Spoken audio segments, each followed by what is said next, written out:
evidence that crime actually affects society in a positive way, as recognition and punishment reaffirm society's laws and moral boundaries.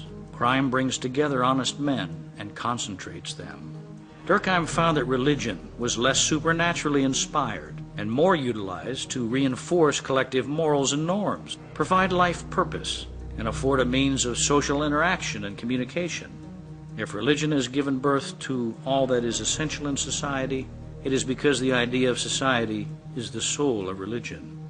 As Durkheim studied modern society, he feared overcomplexification might lead to anomie, a condition where social and/or moral norms are confused, unclear, or simply not present.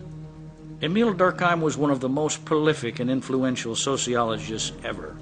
His views of mass society, along those with Tonya and Max Weber, coalesced into the second major theory of sociology, the structural functional paradigm, wherein the structure of a society is determined by the functions of its composite parts, much like the parts of a machine.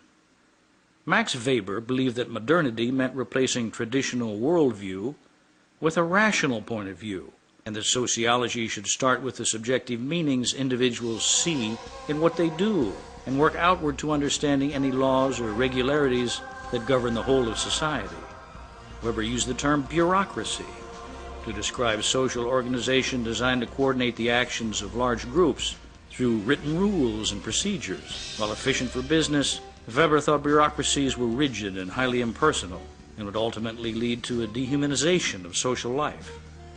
As a research methodologist, Weber employed the term verstehen, meaning understanding or insight, and felt to understand social life, sociologists had to live and breathe with the populations they were attempting to study. Feminist and social activist Jane Addams was opposed to sociology being a science for the elite, and that its real purpose was to serve the people and be a part of their everyday life. Concerned about the dismal living conditions of factory workers, Addams founded Hull House in Chicago, a place where she could feed the hungry, nurse the sick, protect immigrants and runaway children, extending the reach of sociology into the realm of social work. Miss Addams also fought for women's rights and suffrage, and in 1931 was awarded the Nobel Prize for Peace. Another social activist who championed the causes of his ethnic group was W.E.B. Du Bois, a man whose contribution, said Martin Luther King, cannot be ignored. W.E.B. Du Bois initially was not considered a sociologist, perhaps more historian, but he's known and recognized in many fields. Part of what we study about Du Bois, part of his earlier history when he and Booker T. Washington was in this tremendous dialogue in terms of the race question, in terms of what blacks need to do, or Negroes at that time needed to do in order to exercise and get civil rights.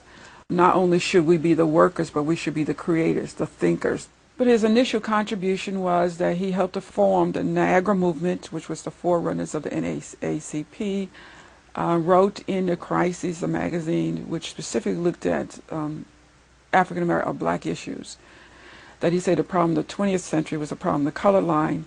And so he's known as probably under the conflict theorist mode, and still the problem of the 21st century.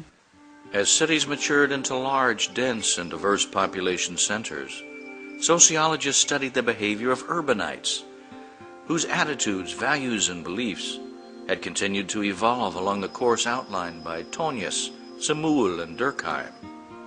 Urban studies emerged as a subject of interest in sociology programs at major universities such as Chicago, where former journalist Robert Park applied his skills as a street-level reporter to record long-term trends.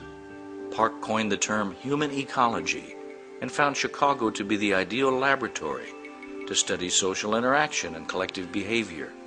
The city is a state of mind, a body of customs and traditions, a product of nature and particularly of human nature. Another major thinker from the Chicago School of Urban Sociology was Lewis Worth, who helped develop the concept of urban ecology, the study of the link between the physical and social dimensions of cities. In his book, Urbanism as a Way of Life, Worth described how the size and density of modern cities had changed modern people and their relationships. Urbanites interact with others, not as individuals, but with others in certain roles. Personal relations become superficial and transitory. Urban life is marked by utilitarianism and efficiency. While structural functionalism and social conflict theory have macro-level orientation, or are concerned with broad patterns that shape society as a whole, the symbolic interaction paradigm is a micro-level orientation that focuses on small-scale patterns of daily social interactions between people in specific settings. Over time, these interactions become ritualized into behavior patterns. They become almost automatic and thereby construct a social reality. One of the first sociologists to emphasize the importance of symbolic communication was George Herbert Mead, who recognized the role of the mind in human interaction, and that language was the bridge between impulse and reason. As words are symbols with meanings that represent values and norms within a society, the process of learning language and learning through language produces socialization. Symbols also include nonverbal communication conveyed through gestures, body language, facial expression, and paralanguage, or information contained in vocal tone and quality.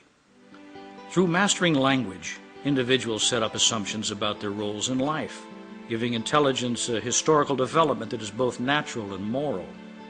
Mead called his position social behaviorism, using conduct, both social and biological, as an approach to all experience. Mead's ideas were developed further by Hubert Bloomer into symbolic interactionism, wherein individual behavior is viewed as a reaction to the interpretations of what occurs in the environment, especially through interactions with others.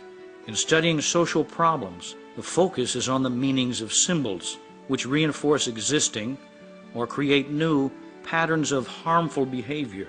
As this behavior is learned, it can also be unlearned and replaced with other more positive behavior.